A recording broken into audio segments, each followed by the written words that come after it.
Hello दोस्तों, जैसा कि हमने पिछले एपिसोड में देखा था, साओ यान गु रियलम के एशियंट होली सिटी में एंटर कर रहा था। सिटी में एंटर करने के साथ ही लिंग हुआंग उसके ऊपर हमला करने की कोशिश करता है, पर साओ यान वहाँ पर सोल्जर्स को बड़े आराम से हरा देता है और लिंग हुआंग को भी धूल चटा देता है। लेकिन उसके बाद वहाँ पर 5th कमांडर आता है और वो फाइट खत्म हो जाती है। नेक्स्ट डे हम लोगों को गु रियलम के 3rd कमांडर यंग हाओ को दिखाया जाता है, जो कि साओ यान को फाइट के लिए चैलेंज कर देता है। यंग हाओ फाइटिंग एरिना में जाकर साओ यान को फाइट के लिए बुलाता है और कहता है, मिस्टर साओ यान, मैंने आपका काफी नाम सुन रखा है, तो क्या मैं जान सकता हूँ कि मैं आज आपसे कोई लेसन सीख पाऊंगा कि नहीं। अगले ही पल साओ यान टेलीपोर्ट होता है और तुरंत ही फाइट एरिना में यंग हाओ के सामने एंट्री करता है। साओ यान को देखते ही सभी लोग साओ यान के बारे में बात करने लगते हैं, कहने लगते हैं कि यही वो लड़का है साओ यान, बिल गैदरिंग कंपटीशन का चैंपियन। ये तो देखने में काफी ज्यादा यंग लगता है। ये बात सच में बहुत ज्यादा अनएक्सपेक्टेड है कि इतने कम एज में ये एक टियर 8 का एल्केमिस्ट बन गया है। इसकी अचीवमेंट्स वाकई में अनबिलीवेबल लगते हैं। दूसरा पर्सन कहता है, मैंने ये सुना है कि इसके टीचर याओ चैन है और याओ जुन जी, और मैंने ये भी सुन रखा है कि याओ चैन ने अब बांग संग लेवल पर एडवांस कर चुके हैं। उनकी स्ट्रेंथ बहुत ज्यादा खतरनाक है। तीसरा पर्सन कहता है कि कमाल की बात है कि याओ चैन के पास शार्प आईज हैं। याओ चैन का जो ये करंट डिसाइबल है, ये उसके पुराने डिसाइबल हान फेंग से काफी ज्यादा स्ट्रॉन्ग है। यहाँ पर सारे एशियन क्लैन के लोग आए हैं और बहुत सारे स्ट्रॉन्ग क्लैन के भी लोग आए हैं, इसीलिए सभी लोग याओ चैन को जानते हैं और उसकी पूरी कहानी जान रहे हैं। साओ यान ये सारी बातें सुनता है पर अपने आप को पूरी तरह से शांत रखता है। जिसके बाद बहुत ही शांत आवाज में वो 3rd कमांडर कह रहा था। सिटोन में साओ यान भी पोलाइटली कहता है कि जैसा कि 3rd कमांडर मुझसे फाइट करना चाहते हैं तो मैं उनके इन्विटेशन को रिजेक्ट नहीं करूँगा। यंग हाओ यहाँ पर बहुत पोलाइटली बात कर रहा है, लेकिन इस जगह पर सभी को पता है कि यंग हाओ के मन में साओ यान के लिए कितना ज्यादा गुस्सा है। इसके बाद वो साओ यान को बड़े प्यार से ही लेकिन चिढ़ाते हुए कहता है, वाकई में तुम पिल गैदरिंग चैंपियन के होने के लायक हो कि मैं देख सकता हूँ कि तुम्हारे अंदर बहुत ज्यादा साहस है। साओ यान स्माइल करता है और कहता है कि आप शुरू करें। साओ यान की बात को सुनकर यंग हाओ हंसने लगता है। इसके बाद यंग हाओ कुछ स्टेप आगे बढ़ता है और यंग हाओ की बॉडी से बहुत ही स्ट्रॉन्ग दाव की एनर्जी फैलने लगती है। यंग हाओ दाव जोन के 5 स्टार के पीक पर है, इसी वजह से इसकी पावरफुल दाव की बहुत सारे लोगों को के एक्सप्रेशन बदल जाते हैं। यंग हाओ देख सकता है कि साओ यान भी 1000 लेवल के 5 स्टार पर है, पर यंग हाओ बहुत ज्यादा कॉन्फिडेंट है क्योंकि उसने इससे पहले 1000 के 5 स्टार पीक के वॉरियर को हराया है।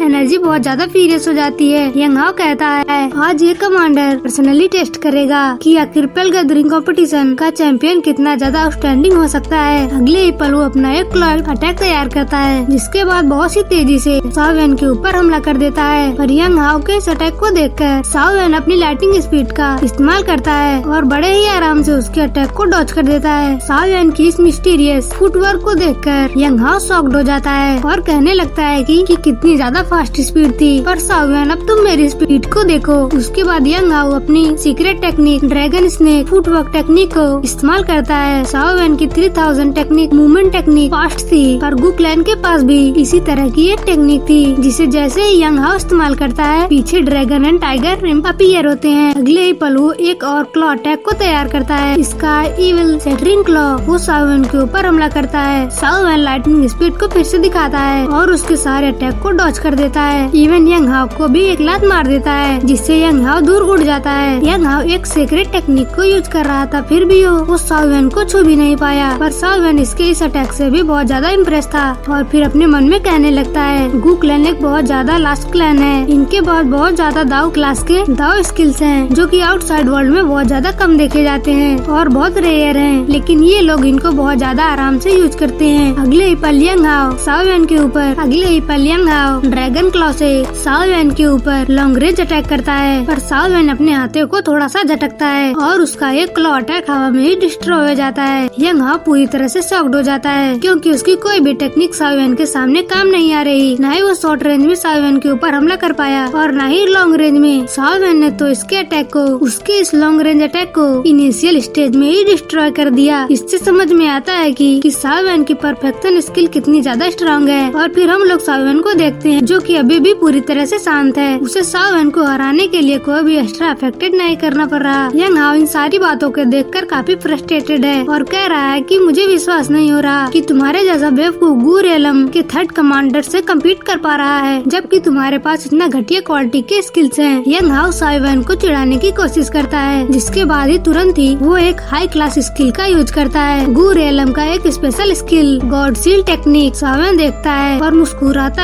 मुस्कुराता है, कहता है कि गॉड सील टेक्निक। इतने समय तक हम लोग साओ वैन को इस टेक्निक को इस्तेमाल करते हुए देखते थे, पर उसका अपोनेंट इसका इस्तेमाल कर रहा है, क्योंकि साओ वैन इस टेक्निक को बहुत ही लंबे समय से इस्तेमाल कर रहा है, इसलिए वो इसकी सारी खूबियाँ और खामियां के बारे में जानता है। यंग हाओ जो कि इस गॉड टेक्निक को पूरी तरह से फॉर्म कर पाता, साओ वैन अपनी उंगली को फ्लिक करता है और फिर से एक तेज विंड एनर्जी जाती है और यंग हाओ के हाथों में हिट करती है और ऐसी जगह में हिट करती है कि उसकी ये गॉड टेक्निक स्किल पूरी ही नहीं हो पाती, बीच में ही डिस्ट्रॉय हो जाती है। ये देखकर यंग हाओ और ज्यादा शॉक्ड हो जाता है और गुस्से में कहने लगता है कि आखिर ये बंदा गॉड सील टेक्निक के फ्लॉप को जानता है, पर इससे पहले कि वो और संभल पाता, उससे पहले साओ वैन उसके ऊपर एक पंच लेकर हिट करता है, जिसकी वजह से यंग हाओ फाइटिंग अरीना में धड़ाम से गिरता है। अब जैसे ही लोग ये नजारा देखते हैं, सभी लोग समझ जाते हैं कि साओ वैन ने यंग हाओ की पूरी तरह से बैंड बजा दी। हम लोग लिंकुआंग को देखते हैं, जो कि यंग हाओ से काफी ज्यादा उम्मीद ले रहा था, लेकिन यंग हाओ जो साओ वैन से पिट रहा है, उससे लिंकुआंग का पूरा चेहरा ही बदल गया है। पर इसके बाद फिफ्थ कमांडर कहते हैं यंग हाओ साओ वैन के सामने कोई मैच नहीं है, साओ वैन जितना दिखता है वो उससे कई ज्यादा मिस्टीरियस है। ये पूरी तरह से एक मामूली पर्सन नहीं है, क्योंकि अगर ये मामूली पर्सन होता तो ये यंग मिस की आंखों में कभी भी नहीं आता। और जो यंग हाओ है वो साओ वैन से मार खाकर और भी ज्यादा फ्रस्ट्रेट हो गया है और उसे समझ नहीं आ रहा कि अपने दाओ जन के 5 स्टार पिक के स्ट्रेंथ के बावजूद भी वो साओ वैन को डिफीट क्यों नहीं कर पा रहा है, जबकि साओ वैन दाओ जन के 5 स्टार के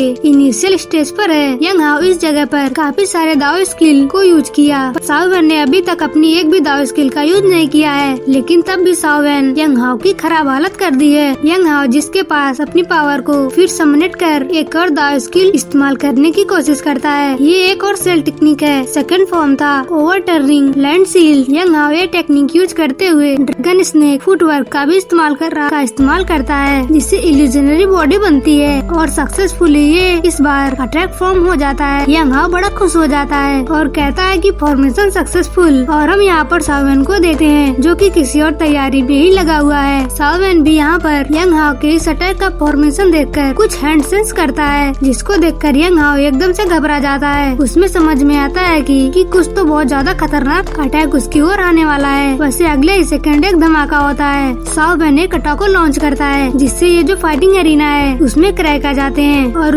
उसके ऊपर से एक मैग्मा का बहुत बड़ा पिलर अपीयर होता है, जो कि यंग हाओ को डायरेक्टली स्ट्राइक करता है और यंग हाओ इस अटैक से दूर उड़ जाता है और बहुत ज्यादा हेवीली इंजर्ड हो जाता है। जैसे ही वो जमीन पर गिरता है, वो खून की उल्टी करने लगता है। सभी लोग ये नजारा देखकर काफी शॉक्ड थे। यहाँ पर यंग हाओ साओ वैन से ज्यादा ताकतवर था, पर इसके बावजूद भी साओ वैन के एक ही अटैक से यंग हाओ की ऐसी हालत हो गई, ये पूरी जगह एकदम से शांत हो गई। बैटल रुक गया था, विनर सबके सामने था। साओ वैन ने यंग हाओ को हरा दिया था, जिसके थोड़ी देर बाद ही अनाउंसमेंट होती है कि साओ वैन ये मैच जीत गया है। और वैसे ही अरीना में दैलों की गड़गड़ाहट गूंज उठती है। सभी लोग इस फाइट को देखकर काफी ज्यादा एंजॉय कर रहे हैं। सभी लोग शॉक्ड हैं कि साओ वैन बिना ज्यादा मेहनत किए और अपनी बॉडी को अच्छे से भी हिलाया नहीं और गू रेलम के पावरफुल थर्ड कमांडर को इतनी बुरी तरह से हरा दिया है। जिसके बाद हम साओ वैन को देखते हैं, जो कि यंग हाओ की ऐसी हालत को देखकर मुस्कुराता है और उसके सामने जाता है और फिर अपने हाथों को जोड़कर झुकते हुए स्माइल करते हुए कहता है, थर्ड कमांडर मेरे ऊपर आपकी ब्लेसिंग है, इस वजह से आपका शुक्रिया। यहाँ पर साओ वैन यंग हाओ को एज अ सरगेसन सुना रहा था। यंग हाओ को साओ वैन की बात को सुनकर और ज्यादा गुस्सा आ जाता है, पर वो कुछ नहीं कर पाता। उसके मुंह से खून की बारिश हो रही थी। वो कभी भी एक्सपेक्ट नहीं कर सकता था कि साओ वैन उसकी इतनी खराब हालत कर देगा। इसके बाद हमें लिंकुआंग और फिफ्थ कमांडर को दिखाया जाता है, जो कि यंग हाओ को इस तरह का स्ट्रगल करते हुए देखकर शॉक्ड थे और कहने लगती है कि यंग हाओ सच में हार गया। लिंकुआंग अपना दांत कसते हुए कहता है कि ये लड़का इतना ज्यादा स्ट्रॉन्ग कैसे हो गया, ये साओ वैन से जल रहा है, इसलिए शॉक्ड है क्योंकि साओ वैन ने उससे बहुत ज्यादा दूर सर पास कर दिया है। और फिर हम फिफ्थ कमांडर को देखते हैं, जिसका जो दिमाग है कम वॉइस के साथ कहता है कि यंग मिस साओ वैन को पसंद करती है। इसके पीछे सच में एक रीजन है, इस लड़के की स्ट्रेंथ लगभग बिग ब्रदर के लेयर है। लिंकुआंग ये सुनकर शॉक्ड होकर खांसने लगता है। बिग ब्रदर इनका मतलब सेकंड कमांडर से है, जो कि दाओ जन के 6 6 स्टार लेवल पर है। और ये एपिसोड यहीं पर खत्म हो जाता है। Thanks for watching. तो हेलो दोस्तों, जैसा कि हमने पिछले एपिसोड में देखा था कि साओ एन और यंग हाओ के बीच फाइट स्टार्ट हो गई थी। यंग हाओ काफी सारी टेक्निक्स का इस्तेमाल करता है पर वो साओ एन का कुछ भी नहीं बिगाड़ पाता। इवन साओ एन तो यंग हाओ की गॉड सील टेक्निक को भी डिस्ट्रॉय कर देता है। साओ एन यंग हाओ के ऊपर अटैक करता है तो यंग हाओ एक झटके में हार जाता है। उसकी बहुत बुरी हालत हो जाती है जिसको देखकर सभी लोग हैरान हो जाते हैं। और हम देखते हैं कि जब फाइट ओवर होने के बाद सभी लोग एक दूसरे में साओ एन के बारे में बात कर रहे थे कि साओ एन कितना ज्यादा टैलेंटेड है। लेकिन हम लोगों को फिर से एक बार यंग हाओ को दिखाया जाता है जो कि जमीन पर गिरा हुआ था। साओ एन की मार से उसके पूरे बाल बिखर गए हैं, मुंह से खून निकल रहा है और अपीयरेंस से वो एक पागल डीमन जैसा लग रहा है। यंग हाओ की आंखें लाल थी, वो साओ एन को घूर रहा था। इस मैच में यंग हाओ पूरी तरह से हार गया है। साओ एन को यंग हाओ को हराने में थोड़ी सी भी दिक्कत नहीं हुई और इस बात से यंग हाओ और ज्यादा बौखलाया हुआ है। यंग हाओ साओ एन को देख रहा था कि साओ एन मुस्कुरा रहा है और ये देखकर वो और ज्यादा बौखलाते हुए कहता है कि ऐसा नहीं हो सकता, मैं इस हार को एक्सेप्ट नहीं कर सकता। और जिसके बाद वो अचानक से अपनी एनर्जी को एक्टिवेट कर लेता है और अगले ही पल जब साओ एन उस पर ध्यान नहीं दे रहा था तो वो पीछे से एक बहुत तेज अटैक करता है। और ये नजारा देखकर सभी लोग शॉक्ड थे पर हम लोग साओ एन को देखते हैं जो कि जब यंग हाओ को अपनी तरफ आता देखता है तो साओ एन अपना पैर पीछे करता है और अचानक से साओ एन की बॉडी हवा में गायब हो जाती है। यंग हाओ साओ एन को देख ही नहीं पाता। अगले ही पल यंग हाओ का चेस्ट साओ एन की पंच से पूरी तरह से धंस जाता है। फिर एक बूम की आवाज पूरी अरेना में गूंज उठती है। सभी लोग साओ एन की इस तूफानी अंदाज को देखकर और ज्यादा शॉक्ड हो जाते हैं। और अब यंग हाओ इस अटैक से पिछले बार पूरी तरह से जाकर दीवार से टकराता है। उसके मुंह से दोबारा खून की उल्टी होने लगती है और अब यंग हाओ की हालत ऐसी हो जाती है कि यंग हाओ अपने आप को उठा भी नहीं सकता। लोग अब यंग हाओ की हालत को देखकर हंसने लगते हैं पर इनमें से हम लोगों को एक पर्सन के ग्रुप को दिखाया जाता है। वो पर्सन कहने लगता है कि यंग हाओ कितना बड़ा बेवकूफ है। ये जो ग्रुप अभी यंग हाओ के ऊपर कमेंट कर रहा है ये कोई मामूली ग्रुप नहीं बल्कि एक एशियन क्लैन में से एक एशियन क्लैन का ग्रुप है। यहाँ पर 4 लोग एक सर्कुलर टेबल पर बैठे हुए हैं। सभी के अपीयरेंस को देखें तो एक बात कॉमन है, इन लोगों के फोरहेड में एक बर्निंग फ्लेम का मार्क इम्प्रिंट है जो कि हिल रहा है। मैं आपको बता देता हूँ ये यान क्लैन है जिनके पास सबसे ज्यादा हेवनली फ्लेम है। मास्टर या लाओ साओ एन को इनके साथ दोस्ती बढ़ाने के लिए कह रहे थे। तो अब हम लोगों को इन लोगों के कन्वर्सेशन को दिखाया जाता है। एक पर्सन कहता है वैसे साओ एन सिर्फ 1000 लेवल के 5 स्टार पर है पर देखकर ऐसा लगता है कि जैसे कि इसके अंदर की दागी नॉर्मल 5 स्टार 1000 से बहुत ज्यादा अलग और स्ट्रॉन्ग है। ऐसा इसीलिए हो सकता है क्योंकि साओ एन के पास हेवनली फ्लेम्स है। साओ एन की ऐसी खूबी के सामने यंग हाओ का डिफीट होना बिल्कुल जायज था। दूसरा पर्सन कहता है कि साओ एन के पास बस हेवनली फ्लेम नहीं बल्कि उसकी सोल भी बहुत ज्यादा पावरफुल है। साओ एन की स्पिरिचुअल प्रोफेशन को के सामने कोई भी किसी भी तरह की घोस्ट इल्यूजन टेक्निक पूरी तरह से यूजलेस साबित हो सकती है। यंग हाओ अपने ताकत के घमंड में बहुत ज्यादा चूर था और इसका ये हाल होना वो डिजर्व करता था। पर इस बीच हम लोगों को एक स्पेशल लेडी को दिखाया जाता है जो कि यहाँ पर बिल्कुल साथ बैठी हुई थी। ये लेडी रेड कलर की कपड़ा पहनी हुई थी और आगे की कहानी में एक इम्पोर्टेंट रोल प्ले करने वाली है। और इस लेडी का नाम वोजी है जो कि 3rd पर्सन है। वो कहते हैं कि वोजी क्या तुम हमें ऐसे ट्रीट कर रही हो जैसे कि हम लोग यहाँ पर मौजूद ही नहीं है। वोजी ज्यादा रिएक्ट नहीं करती और साओ एन की तरफ घूरते हुए कहती है मुझे इस लड़के के हेवनली फ्लेम में ज्यादा इंटरेस्ट आ रहा है। और ये बात सुनकर जो 3rd पर्सन है वो हंसने लगता है ऐसे कि जैसे वो कुछ बातें जानता है। कहीं ये लोग तो दूसरे के हेवनली फ्लेम तो नहीं चुराते। ओल्डमैन कुछ कहने वाला था और तभी वो लेडी एक बार फिर से कहती है कि आज के दिन में कुछ ज्यादा ही चहल पहल है। लगता है कि गू क्लैन को साओ एन का यहाँ पर आना पसंद नहीं है। फिर एक बार सीन शिफ्ट होकर हमें फिर से यंग हाओ को दिखाया जाता है जो कि साओ एन से मार खाकर अब और ज्यादा बौखलाया हुआ है, जमीन पर गिरा हुआ है और लंबी लंबी सांसें ले रहा है ऐसे कि जैसे एक कुत्ता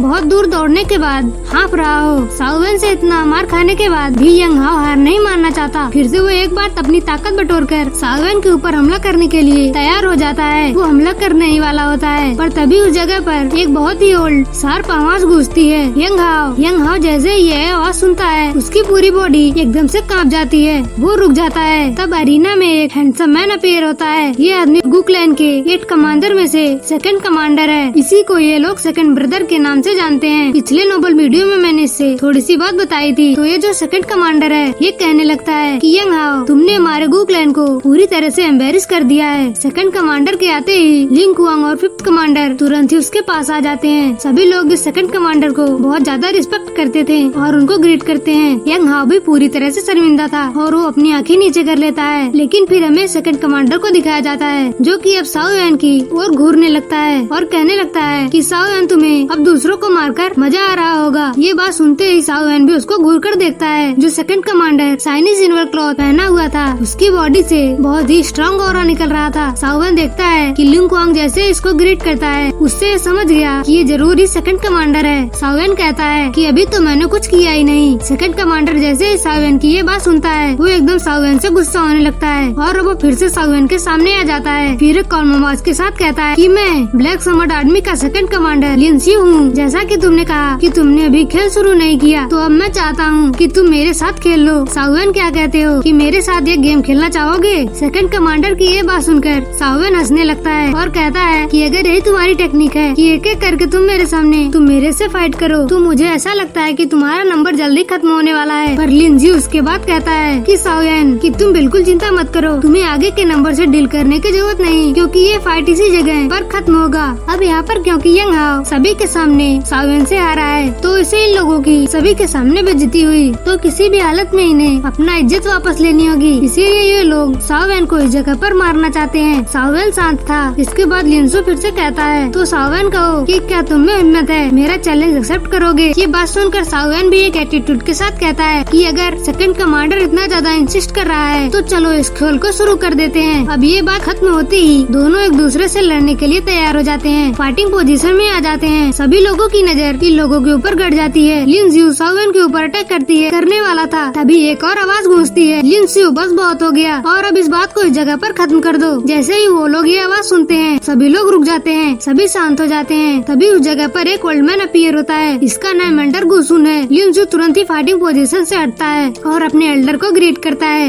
एल्डर गु कहते हैं कि आखिर यहाँ पर क्या नॉनसेंस चल रहा है? हम लोग इस कंपटीशन के होस्ट हैं और इस जगह पर तुम लोग हमारे गेस्ट के साथ इस तरह की डिफिकल्टी क्रिएट करके गु क्लैन का आखिर किस तरह से इम्प्रेशन जमा रहे हो कि क्या तुम देख रहे हो यहाँ पर क्या चल रहा है? अभी के अभी तुम लोग पीछे हट रहे हो या नहीं? एल्डर की बात सुनते ही लिन जुआन आके कुछ कहने की हिम्मत नहीं करता और वो तुरंत ही पीछे हटता है। ये साओयन से आज बदला लेना चाहता था पर एल्डर के कह देने के बाद अब वो कुछ नहीं कर सकता और पीछे हटते हुए साओयन को घूरने लगता है और वो कहता है कि साओयन कि आज तुम अपने आप को लकी समझ लो, तुम आज मेरे हाथों से बाल बाल बच गए। अगर तुम्हें दिमाग होगा तो तुम अब समझ गए होगे कि अगर तुम गु क्लैन में एंटर करोगे तो तुम्हारे साथ क्या होगा। इसलिए आगे सोच लो कि तुम्हें किस तरह का ह्यूमिलिएशन झेलना है। इनडायरेक्टली ये साओयन को यहाँ से भागने की कह रहा था और साओयन इसकी बातों को सुनकर बिल्कुल भी ध्यान नहीं देता। उसकी बातों को सुनकर इग्नोर करता है, स्माइल करता है और फिर पीछे हट जाता है। लिन सियू भी अब यंग हाओ को देखता है कि उसकी हालत बहुत ज्यादा खराब थी और वो उसको लेकर अपने एरिया में लौट जाता है पर साओयन तो जा रहा था। उसको देखकर फिर एल्डर कहते हैं साओ क्लैन का एक मेंबर फिर से गु रियलम में आया है कि क्या साओ क्लैन के सभी लोग इतने इम्पल्सिव होते हैं, बिना सोचे ही कोई काम कर देते हैं। पर जाने से पहले साओयन मैं तुम्हें वार्न कर देता हूँ कि यंग इसके मैटर की वजह से अगर तुम गु क्लैन में आते हो तो तुम्हें बहुत ज्यादा ट्रबल्स फेस करने होंगे। होप करता हूँ कि तुम इसके लिए प्रिपेयर्ड होगे। साओयन एल्डर के सामने अपने हाथों को जोड़ता है पर आगे कुछ नहीं करता और फिर वहाँ से अपने ग्रुप के पास चला जाता है। अब क्योंकि यहाँ पर एक बढ़िया फाइट होते होते रह गई तो बहुत सारे लोग डिसअपॉइंट हो गए क्योंकि लोगों को एक तगड़ा बैटल देखने को मिलने वाला था। और फिर हम लोगों को साओयन को दिखाया जाता है जो कि अचानक से फील करता है कि उसकी बॉडी का हेवनली फ्लेम कुछ अलग ही तरह का बिहेवियर दिखा रहा है। तभी साओयन इस बिहेवियर का कॉज ढूंढने लगता है और उसकी नजर उस यान क्लैन के ग्रुप पर जाती है। साओयन कह पड़ता है कि साओयन के हेवनली फ्लेम का नेचर चेंज हो गया है। ऐसा इसलिए है कि हेवनली फ्लेम को भी अपने जितना पावरफुल हेवनली फ्लेम से लड़ने का कोशिश करते हैं या तो अगर उनसे ताकतवर फ्लेम है तो वो घबराने लगते हैं। तो साओयन का ये हेवनली फ्लेम उसी लेडी के हेवनली फ्लेम से इस तरह का बिहेवियर दिखा रहा है। ऐसा हो सकता है कि इस लेडी का हेवनली फ्लेम साओयन के हेवनली फ्लेम से भी ज्यादा ताकतवर हो। साओयन उस लेडी को देखता है, उस लेडी के फोरहेड में फ्लेम हिल रहा था। साओयन समझ जाता है और कहता है कि क्या ये यान क्लैन की मेंबर है। तभी उस लेडी की नजर साओयन की आंखों से मिलती है। दोनों ही फिर एक दूसरे को घूरने लगते हैं। अचानक ही फिर हम देखते हैं कि इंटरनली इन दोनों का हेवनली फ्लेम एक दूसरे से टकराता है और इसकी गर्मी से दोनों के सामने का टेबल जल जाता है। साओयन तुरंत ही अपना जर हटाता है और साओयन बहुत ज्यादा साउड हो गया था क्योंकि इस तरह की चीज हो उससे पहले महसूस नहीं कर रहा था। लिटिल फेरी डॉक्टर तुरंत ही कहती है कि साओयन आखिर क्या हुआ। साओयन अपने आप को शांत करता है और कहता है कि कुछ भी नहीं, चलो यहाँ से चलते हैं। जिसके बाद वो लोग यहाँ से चले जाते हैं और ये एपिसोड यहीं पर खत्म हो जाता है। Thanks for watching.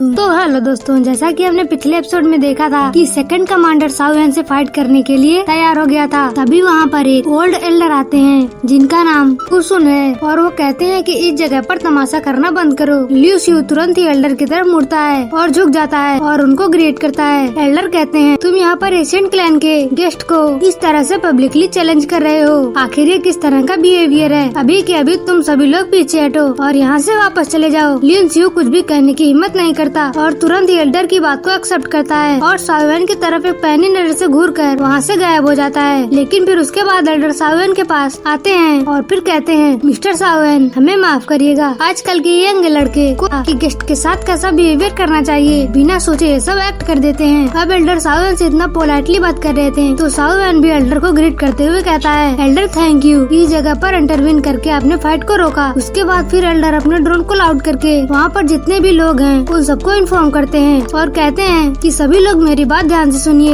Asian go realm 3 दिन बाद खोला जाएगा और उस दिन हम लोग एशियन गो रियलम में एंटर करेंगे। इस बात को याद रखिए, कोई भी एशियन रियलम में इधर उधर बिना परमिशन के नहीं घूमेगा। अगर ऐसा कोई करते हुए पकड़ा गया तो उसे इसके बदले में बहुत कड़ी सजा दी जाएगी। सभी लोग एल्डर की बात सुनकर काफी एक्साइटेड थे, लेकिन तभी अचानक से साओ एन को कुछ फील होता है। साओ एन तुरंत ही उस ओर देखता है तो वहाँ पर कोई पर्सन नहीं होता। ये एक डरावनी फीलिंग थी, पर सीन यहाँ से शिफ्ट हो जाता है और हम लोग साओ एन के ग्रुप को देखते हैं जो कि उस कंपटीशन के बाद वहाँ से अपने रूम में रेस्ट करने के लिए जा रहे थे। यहाँ पर माहौल बहुत बढ़िया था, ठंडी हवाएं चल रही थी, पर साओ एन को कुछ और फील होता है और वो सेम फेमिलियर फीलिंग जैसा कि कोई उसके ऊपर नजर रख रहा हो। साओ एन तुरंत ही रुकता है और कहता है कि सर, आपको हमारे पीछे छुप कर आने की जरूरत नहीं है। पर तभी उस जगह पर एक स्पिरिचुअल बैरियर को देखते हैं। वो स्पिरिचुअल बैरियर साओ एन को भी कवर कर लेता है और तब वहाँ पर एक पर्सन पियर होता है। वो पर्सन साओ एन से कहता है, साओ एन, तुम्हें मानना पड़ेगा, तुम्हारी परसेप्शन स्किल काफी ज्यादा बढ़िया है। साओ एन जैसे ही पीछे मुड़ता है वो देखकर शॉक्ड हो जाता है, क्योंकि ये लोग और कोई नहीं बल्कि हॉल ऑफ सोल के लोग थे।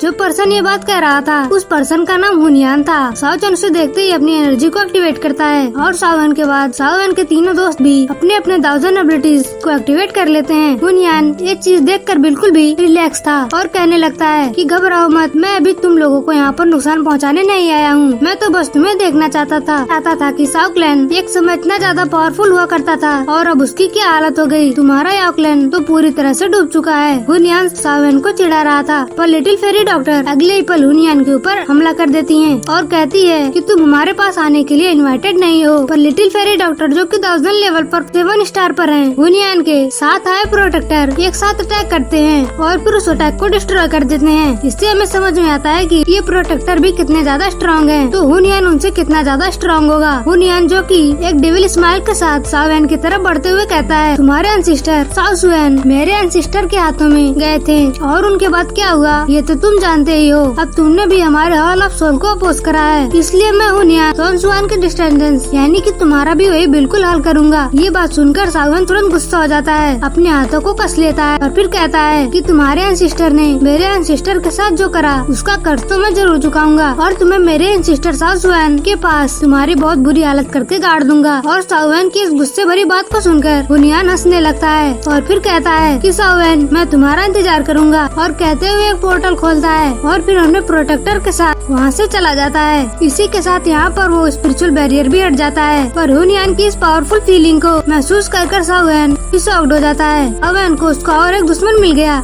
जिसको गो रियलम में साओ एन को निपटाना होगा। सीन यहाँ से शिफ्ट होता है और फिर हमें 3 दिन बाद का सीन दिखाया जाता है। सभी लोग स्पेस पोर्टल के जरिए एशियन गो रियलम में एंटर कर रहे थे।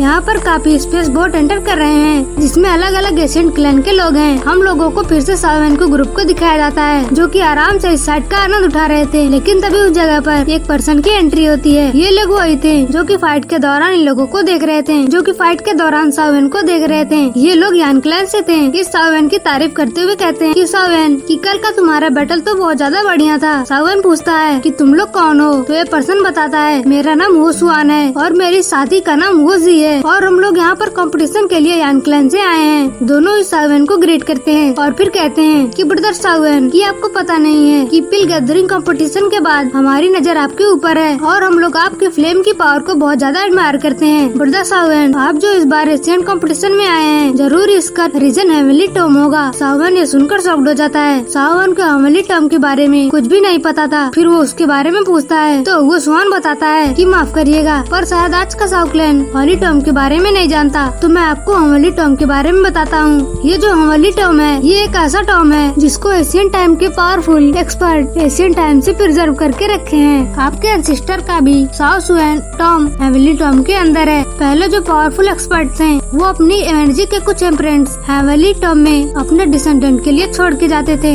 और जो एनर्जी इम्प्रिंट्स हैं और उनसे एक फॉर्म कर देती थी। तो रूल ये है कि अगर आप अपने एंसेस्टर की उस स्पिरिचुअल फॉर्म को डिफीट कर लेते हैं तो आप फिर उन एनर्जी के इम्प्रिंट को एब्जॉर्ब कर सकते हैं। वो एनर्जी बहुत ज्यादा स्ट्रांग होती है और आप इससे अपनी स्ट्रेंथ को बहुत ज्यादा इनहेंस कर सकते हैं। उस हेवनली टॉम में एंटर करने के लिए आपको 8 एसेंट क्लैन में से एक होना होगा। बाकी और दूसरे क्लैन इसमें एंटर करने के लिए क्वालिफाइड नहीं है। पर ब्रदर साउएन और आप 8 एसेंट क्लैन में से एक हैं, तो आप भी उस हॉली टॉम में एंटर करने के लिए वेरीफाइड हो गए हैं। साउएन इसकी बात को सुनकर बहुत ज्यादा शॉक्ड हो जाता है और फिर धीरे से कहता है कि मुझे बिल्कुल भी पता नहीं था कि इस दुनिया में इस तरह का इतना ज्यादा पावरफुल प्लेस होगा। पर तभी साउएन की नजर एक और पर्सन पर जाकर टिकती है। ये पर्सन भी साउएन की तरफ देख रहा था। ये पर्सन याओ लॉ के क्लैन से था। तो साउएन को बताता है ये पर्सन है, इसका नाम याओ सिंगसी है और हाँ ये यान क्लैन से बिलोंग करता है, याओ क्लैन से बिलोंग करता है। ये भी आपकी तरह 8 ग्रेड का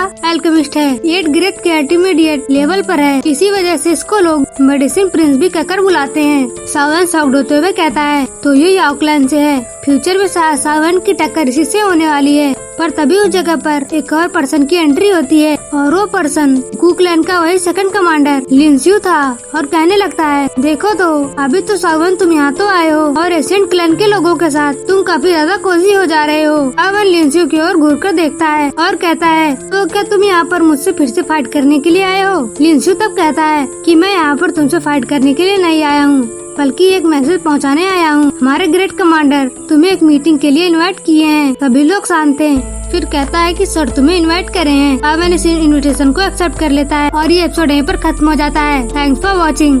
तो हेलो दोस्तों, जैसा कि हमने पिछले एपिसोड में देखा था कि सभी लोग स्पेस बोट में बैठकर गू रियलम के लिए निकलते हैं। पर रास्ते में यान क्लैन के हुआ सुहान से साउएन को एशियंट हेवनली टॉम के बारे में पता चलता है और तभी वहाँ पर सेकंड कमांडर आता है और वो साउएन से कहता है कि फर्स्ट कमांडर साउएन से अकेले में मिलना चाहते हैं। उसके बाद फिर हमें साउएन को फर्स्ट कमांडर के साथ दिखाया जाता है। इन लोगों की बातों को सुनकर पता चलता है कि ये लोग एक बढ़िया टाइम स्पेंड कर रहे हैं। फर्स्ट कमांडर साउएन से कहते हैं मिस्टर साउएन आपके बारे में जो सुनकर मैं सोच रहा था उससे जब मैं आपके सामने मिल रहा हूँ तो आप ज्यादा इंटरेस्टेड लग रहे हो। साउएन भी कहता है कि हाँ आप सभी से मिलकर ऐसा लग रहा है कि आप वाकई में ग्रेट कमांडर होने के लायक हैं। लिनस्यू और यंग हाउस से मैं मिल चुका हूँ, उन लोगों के कंपैरिजन में आप वाकई में काफी ज्यादा अलग हैं। तो फर्स्ट कमांडर कहते हैं कि साउएन तुम सच में मेरे बारे में बड़ा चढ़ाकर बात कर रहे हो। वो दोनों भी बहुत अच्छे हैं और उनमें थोड़ा सा सेल्फ कंट्रोल लिमिट नहीं है। फर्स्ट कमांडर कहते हैं कि साउएन क्या आपको ये बात पता है कि हमारे एशियन क्लैन में सिक्योरिटी इतनी ज्यादा स्ट्रिक्ट क्यों है? साउएन कहता है आपकी सिक्योरिटी इसलिए इतनी ज्यादा स्ट्रिक्ट है क्योंकि बहुत सारे क्लैन के लोग इस जगह पर आए हुए हैं। फर्स्ट कमांडर कहते हैं कि आप आधा सही हैं, पर मेन रीजन ये नहीं है क्योंकि हमारा गू क्लैन ब्लड लाइन के ऊपर बहुत ज्यादा ध्यान देता है। इसी वजह से वो बिल्कुल भी नहीं चाहता कि किसी भी हालत में ब्लड लाइन में कोई छेड़छाड़ हो या उसमें कोई इम्प्योरिटी आए। इस जगह पर अभी काफी सारे एशियन क्लैन के लोग डिसेंडेंट हैं जो कि गू रियलम में अभी इधर उधर गए हैं, तो शायद इनकी हरकतों से ब्लड लाइन इम्प्योर हो सकता है। इसी वजह से आप लोगों को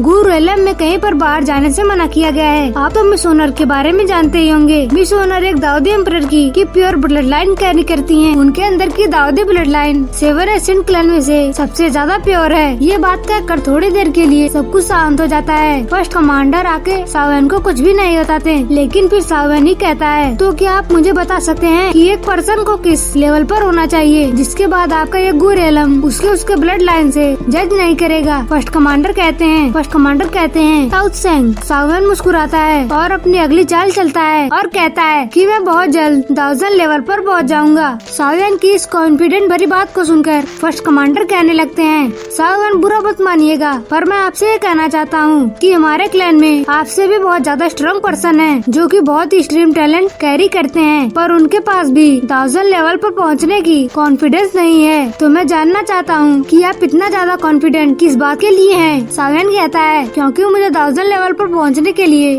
किसी भी तरह की दाऊदी ब्लड लाइन की जरूरत नहीं है, न ही मैं उसके ऊपर रिलाई करता हूँ, न ही आज तक इस लेवल पर पहुँचने के लिए मैंने किसी भी दाऊदी ब्लड लाइन की हेल्प ली। ये कहते हुए सावेन जब अपनी चाल चलता है वो उस चेस गेम को फर्स्ट कमांडर से जीत जाता है। सावेन तुरंत ही वहाँ से निकल जाता है। सावेन की इस हीरे वाली स्टाइल और हीरो वाली बात को सुनकर फर्स्ट कमांडर भी शॉक्ड हो जाता है और सीन यहाँ से शिफ्ट होता है और हम एल्डर गुसुन की आवाज को सुनते हैं जो कि सभी को बता रहे होते हैं कि सभी लोग ध्यान दें, हम लोग कुछ ही देर में एशियन सेक्रेट माउंटेन रेंज पहुँचने वाले हैं। सावेन अपने दोस्तों के पास आया है तो लिटिल फेरी डॉक्टर सावेन से पूछ रही है कि अंदर आखिर क्या हुआ, कि क्या आखिर वहाँ पर किसी तरह की बहस हो रही थी। सावेन नाम में जवाब देता है और कहता है कि सब कुछ ठीक है, यहाँ पर इन लोगों की बातें हो रही है और पीछे से एल्डर भी अपना कह रहे हैं कि सभी को इंस्ट्रक्ट कर रहे हैं कि वहाँ पर पहुँचने के बाद कोई भी एसेंट क्लैन के डिसेंडेंट के साथ किसी तरह का कांटेक्ट नहीं करेगा। अगर कोई ऐसा करता है तो उसको उसी वक्त गूर एलम से बाहर निकाल दिया जाएगा और साथ ही साथ उसे हमेशा के लिए गूर एलम से बैन कर दिया जाएगा। और फिर कुछ देर के बाद हम लोग सावेन को ग्रुप को देखते हैं जो कि फाइनली स्पेस टनल से बाहर निकलते हैं और उस सेक्रेट माउंटेन को देखते हैं, जिसको देखकर सभी लोग बहुत ज्यादा हैरान हो जाते हैं। लिटिल फेरी डॉक्टर काफी ज्यादा शॉक्ड थी और कहने लगती हैं कि जैसा इसके बारे में सुन रखा है ये बिल्कुल वैसा ही है, ऑर्डिनरी और बहुत ज्यादा मिस्टीरियस। फिर सीन शिफ्ट होता है और फिर हम लोगों को इस सीजन की हीरोइन मिस ओनर को दिखाया जाता है जो कि गोर एलम के 2 एल्डर के साथ एक पहाड़ पर खड़ी होकर विजिटर के आने का इंतजार कर रही थी। इंतजार वैसे विजिटर का नहीं बल्कि सावेन का हो रहा था। आखिरकार सावेन को भी इस चीज का एहसास हो जाता है और फिर उसकी नजर दूर मिस ओनर पर जाती है। सावेन को बिल्कुल भी उम्मीद नहीं थी कि वो मिस ओनर को इस तरह देखेगा। वो देखते ही एकदम इमोशनल हो जाता है और कहता है कि मिस ओनर, आखिरकार सावेन मिस ओनर तक पहुंच गया और उसके क्लैन और ये सफर बहुत लंबा था और काफी सारी डिफिकल्टी फेस करनी थी, पर सावेन ने मिस ओनर से करा प्रॉमिस पूरा कर दिया। मिस ओनर जैसे ही सावेन को देखती है तुरंत ही सावेन की शिप पर चली जाती है। जो कांटेक्ट न करने की बात एल्डर कह रहे थे वो सारा अब इस जगह पर फेल हो जाता है और अब मिस ओनर सावेन के पास बढ़ने लगती है। सावेन मिस ओनर के पास जाने लगता है और ये दोनों एक दूसरे को देख कर खुश हो रहे थे। मिस ओनर बहुत ज्यादा इमोशनल थी, उसे सावेन की सारी बातें याद आ रही थी, बचपन से जो उन्होंने टाइम स्पेंड करा था और अलग होने के वक्त सावेन जब मिस ओनर से प्रॉमिस कर रहा था कि मिस ओनर के पास जाने के लिए चाहे उसे 1000 लेवल पर पहुंचना पड़े या 1000 या 1000 वो जरूर पहुंचेगा और जरूरत पड़े तो वो दाऊदी लेवल को भी अचीव करेगा, पर मिस ओनर के पास जरूर आएगा। सावेन मिस ओनर के पास पहुंचते ही कहता है मिस ओनर मैं आ गया। खुश थी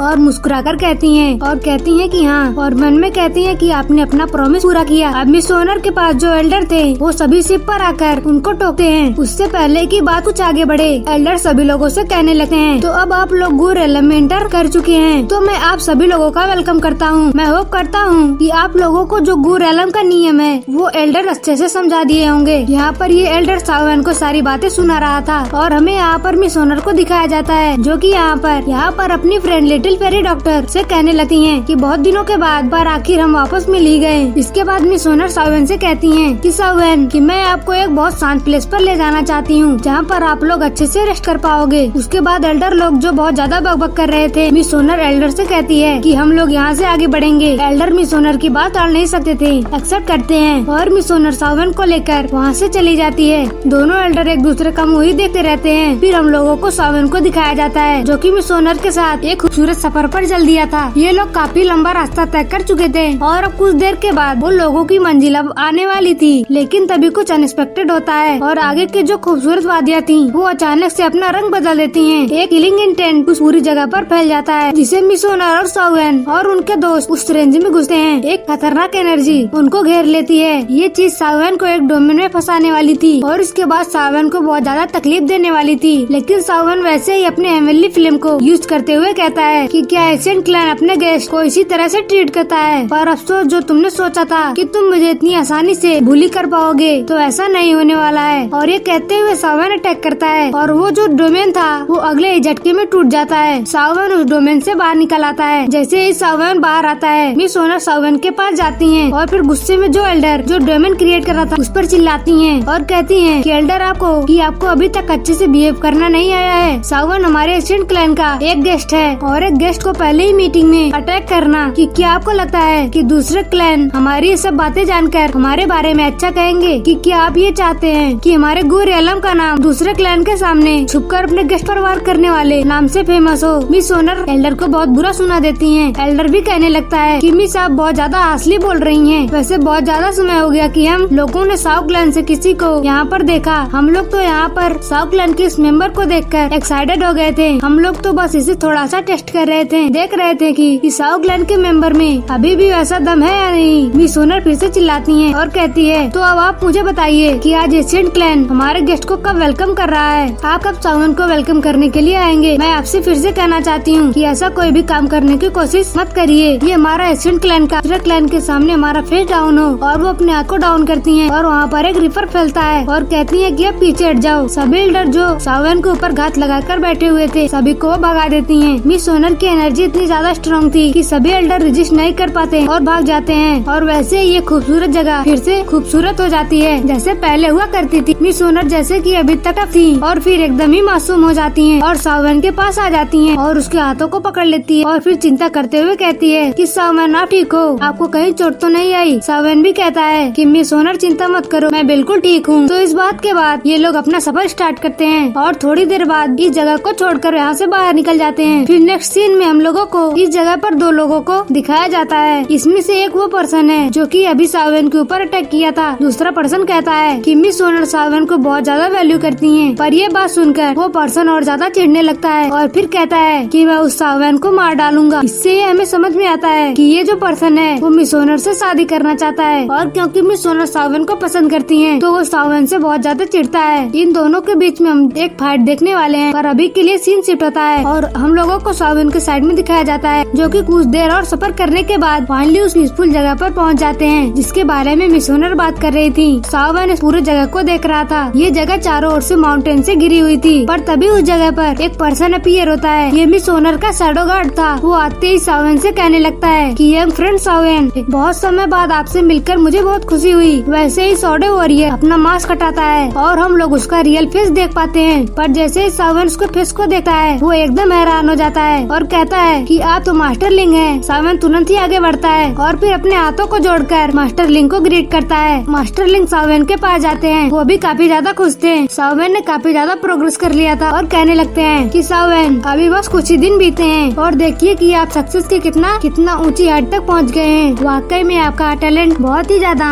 काबिल है। पर हाँ, आजकल हमारी यंग मिस जो कि एशियन फैमिली के सामने अपना वॉइस रेस की, इसलिए अपनी बात पर बने रहने के लिए उन्हें अपने ब्लड लाइन पर बहुत ज्यादा फोकस करना होगा। मास्टर लिंग कुछ आगे कहने वाले थे पर मिस ओनर उन्हें रोक देती है और कहती है कि यहाँ पर क्या मैटर चल रहा है जो हमें पता नहीं चल पाता। उसके बाद मिस ओनर सावन से कहती है कि सावन, कल हमारी एशियन गू रियलम में कमिंग ऑफ एज सेरेमनी है और क्लैन रूल्स के मुताबिक हमारे क्लैन के मेंबर इस पार्टी में पार्टिसिपेट करते हैं। इसमें गेम ये होता है कि वो किसी को भी फाइट के लिए चैलेंज कर सकते हैं और इस तरह की अपॉर्चुनिटी आपको बहुत ज्यादा ट्रबल पहुंचा सकती है। इसलिए सावन, मैं चाहती हूँ कि आप एशियन क्लैन से और वहाँ के लोगों से थोड़ा दूरी बनाकर रखें। सावन सारी बातें सुनता है और फिर कहता है कि मिस ओनर तुम चिंता मत करो कि अगर वो मुझे चैलेंज करेंगे तो मैं भी अपनी स्ट्रेंथ का इस्तेमाल करूंगा और उन्हें दिखाऊंगा कि मेरा साउ क्लैन भी किसी से कम नहीं। और ये एपिसोड यहीं पर खत्म हो जाता है। Thanks for watching. तो हेलो दोस्तों, जैसा कि हमने पिछले एपिसोड में देखा था सावन की मुलाकात गू रियलम के फर्स्ट कमांडर के साथ हुई थी। फर्स्ट कमांडर नेचर वाइज से बहुत अच्छा था। उसने सावन को काफी सारी बातें चीजें बताई और फिर वो लोग उसके बाद एशियन गू रियलम में एंटर करते हैं। वहाँ पर पहुँचते ही हम मिस ओनर को देखते हैं जो कि तुरंत ही सावन के पास चली आती है। वेल, यहाँ के रूल के मुताबिक किसी को भी गू रियलम के मेंबर से कांटेक्ट करना बिल्कुल भी मना था। पर मिस ओनर खुद आती है और सावन और उसको दोस्तों को अपने साथ लेकर चली जाती है। वहाँ पर मिस ओनर सावन को एक कंपटीशन के बारे में बताती हैं और अब हम देखते हैं मिस ओनर सावन को गू याओ नाम के एक चैलेंज के बारे में वार्न कर रही थी। ये वही था जो कि सावन के ऊपर थोड़ी देर पहले अटैक किया था। हो सकता है कि उस एल्डर सेरेमनी में गू याओ सावन को चैलेंज करे और क्योंकि गू याओ 1000 के 8 लेवल स्टार लेवल पर है इसलिए वो सावन के ऊपर भारी पड़ सकता है। सीन फिर से शिफ्ट होता है और रात हो जाती है। हम लोग लिटिल फेरी डॉक्टर को देखते हैं जो कि माउंटेन के टॉप पर खड़ी होकर यहाँ के इस शाइनी अंधेरे का आनंद उठा रही थी। पर तभी वहाँ पर पीछे से मिस ओनर आ जाती हैं। Miss owner little fairy doctor से कहती हैं, सिस्टर आप रेस्ट करने नहीं जा रही? दोनों फिर आसमान की तरफ देखने लगते हैं। लिटिल फेरी डॉक्टर कुछ देर के बाद कहती हैं, तो ये गुरेलम है कि हाँ,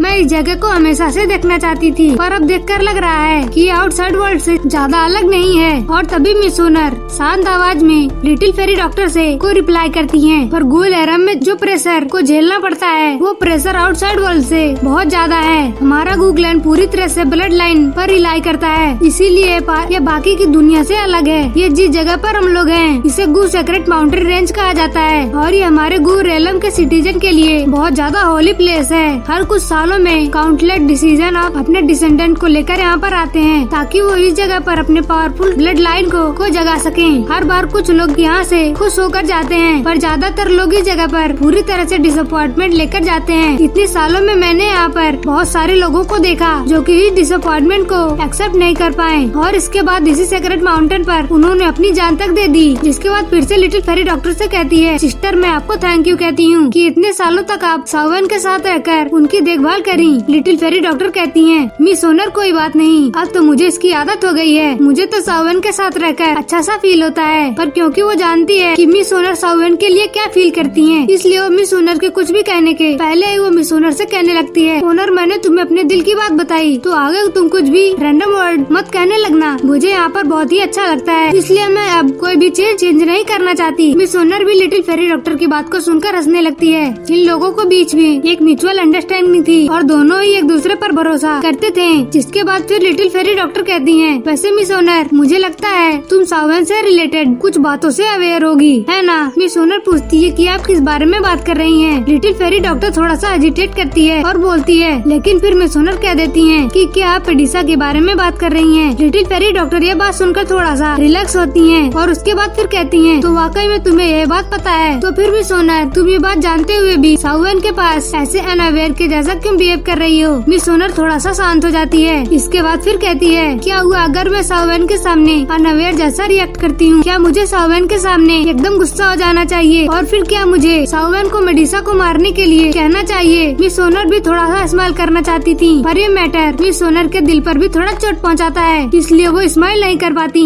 इसके बाद फिर टर्न करते हुए कहती हैं कि ये मैटर भी मेरे सिर में दर्द देता है और दूसरे लोग भी यही चाहते हैं कि ये बातें जानकर मैं सावन को छोड़ दूं या उसे हेट करने लगूं, पर मुझे ये बात पता है कि ये बिल्कुल भी इम्पॉसिबल है, तो इसीलिए मैं भी ज्यादा ध्यान नहीं देती और इसी वजह से मैं अपने आप को अनहैप्पी नहीं करती। और इसके बाद वो जाने लगती हैं और फिर रुकती और कहती हैं, मैं बस सावन का इंतजार कर रही हूँ कि कब वो मुझे खुद इस बारे में बताएगा। उस वक्त मैं सावन को इस बारे में डांट कर पूछूंगी और उसके सामने अपना गुस्सा भी दिखाऊंगी और शायद उसे पनिश भी करूंगी, पर जब तक सावन मेरे सामने ये बात कहता है तब तक ऐसे ही चलने दूंगी। फिर लिटिल फेरी डॉक्टर से कहती हैं, हमें इस मैटर पर ज्यादा डिस्कस नहीं करना चाहिए, कल गूक्लैंड का एडल्ट सेरेमनी है। सिस्टर आपको अच्छे से रेस्ट करना चाहिए, आप रेस्ट करेंगी तभी आप सावन को फ्यूचर में अनकंपनी कर पाएंगी। लिटिल फेरी डॉक्टर कहती हैं, मिस ओनर तुम्हारा क्या, कल तुम कहाँ जाने वाली हो? और फिर मिस ओनर वहाँ से गायब हो जाती हैं। सीन यहाँ से शिफ्ट होता है और फिर हम लोगों को अगली सुबह का सीन दिखाया जाता है। सुबह हो गई है तो सावन जाग गया है। मिस ओनर वापस से सावन के पास आ जाती हैं और सावन के उठते ही सावन से पूछती हैं कि सावन आपने अच्छे से रेस्ट करा? सावन भी मिस ओनर की खूबसूरत स्माइल को देखकर खुश हो जाता है और हमें सिर हिलाता है और फिर कहता है कि हाँ, और फिर कहता है कि मिस ओनर जो तुम्हारे क्लैन का एल्डर सेरेमनी है वो शायद अब शुरू होने वाला होगा। मिस ओनर स्माइल करती है और कहती है कि हाँ, हमें चलना चाहिए। सावन के सारे दोस्त भी रेडी थे। इसके बाद हम देखते हैं मिस ओनर के लिए एक यूनिकॉर्न आ जाता है। अगले ही पल मिस ओनर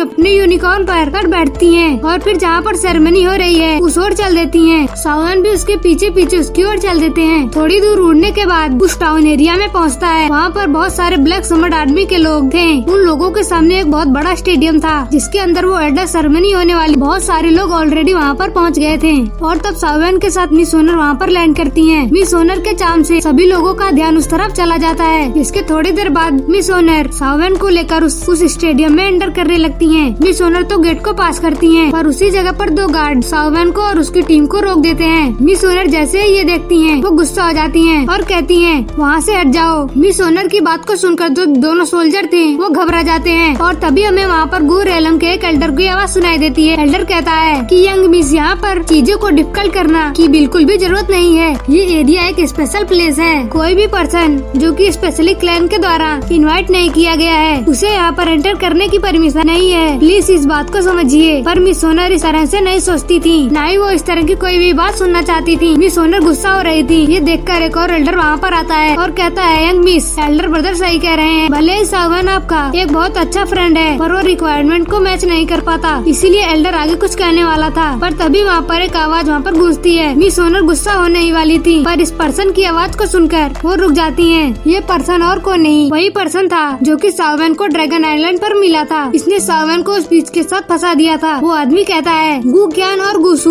तुम दोनों अपने शर्म और लिहाज को भूल चुके हो। मैं तुम लोगों को हैबिट को अच्छे से जानता हूँ कि तुम लोग कैसे लोगों को बुली करते हो। मैं तुमसे मुंह लगाना तो नहीं चाहता था, पर तुमने यहाँ पर अपनी लिमिट को क्रॉस कर दिया है। कि क्या तुम सोच रहे हो तुम्हें रिजियन एकेडमी के स्टूडेंट इस तरह से बुली कर लोगे? तुम्हें क्या लगता है मैं इस बात को देखकर तुम्हें छोड़ दूंगा? कि क्या तुम्हें इतना ज्यादा सॉफ्टी समझ रहे हो? ये सुनकर सावन एकदम शॉक्ड हो जाता है। यहाँ पर इन्होंने जियानान एकेडमी की बात की थी। ये वही एकेडमी है जहाँ से सावन ने अपनी जर्नी की शुरुआत की थी और वहाँ पर अपना क्लैन बनाया और अपनी काफी सारी स्ट्रेंथ को बढ़ाया। जियान से यहाँ पर उसकी मुलाकात वहीं पर हुई थी। ये पर्सन जियानान एकेडमी का वो गायब हुआ फर्स्ट एल्डर है। इस एल्डर का नाम मांग तियांग जी है। मैं आपको बता दूं कि इसका लेवल बांगसंग लेवल पर है। मांग तियांग के आते ही यहाँ का एटमॉस्फेयर बदल जाता है। गुसुआन और गुसु इस औरा को देखकर घबरा जाते हैं। दोनों ही तुरंत वहाँ से पीछे हट जाते हैं, पर सावन उस पर्सन को देखकर शॉक्ड हो जाता है, क्योंकि सावन के साथ इसकी फर्स्ट मीटिंग अच्छी नहीं थी। सावन चिल्लाते हुए कहता है, ये तो तुम हो, तुम यहाँ पर भी आ गए। मांग तियांग जिसका नेचर बिल्कुल प्लेफुल है, वो सावन की ओर देखता है और कहता है कि लड़के तुम कैसी बातें कर रहे हो, मेरे से थोड़ा पोलाइट होकर बात करो, मुझे अपना हेडमास्टर कहो। वैसे ही सावन के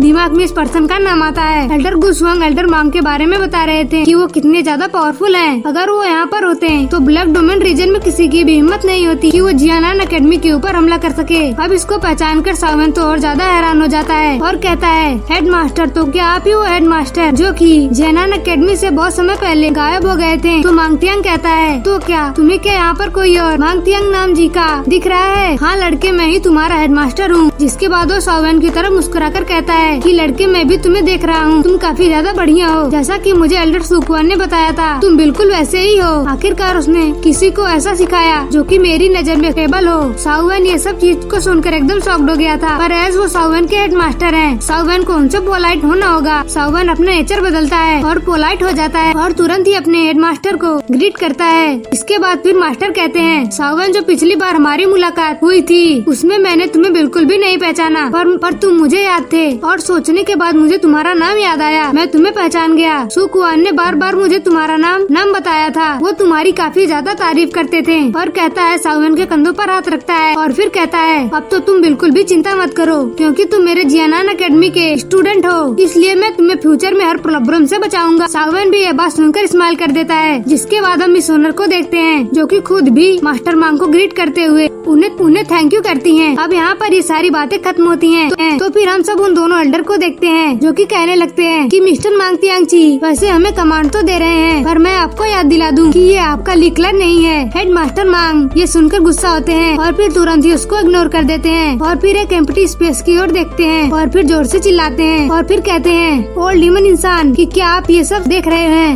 आपको इन लोगों के ऊपर फेवर करना बंद करना होगा। इस तरह पर किसी भी यंगर जनरेशन को बुली करना बहुत ज्यादा छोटी सोच है। आखिर इस तरह का बिहेव क्यों ही करना? तभी खाली जगह से आवाज आती है कि गुसुआन, गुसु, पीछे हट जाओ। ये देखकर हमें समझ में आता है कि कोई भी बहुत ज्यादा पावरफुल एंटिटी उस एरिया में बैठे हुए हैं। और इसी तरह से सावन फिर स्टेडियम में एंटर करता है। एंटर करने के साथ उसके सामने एक बहुत बड़ा फाइटिंग एरिना होता है और ये यहाँ पर बहुत सारे फेमिलियर फेसेस को देखता है, जैसे कि यान क्लैन से वो सुआन और फिर यान क्लैन से वो 8 लेवल का अल्केमिस्ट। और फिर ये एपिसोड यहीं पर खत्म हो जाता है। Thanks for watching.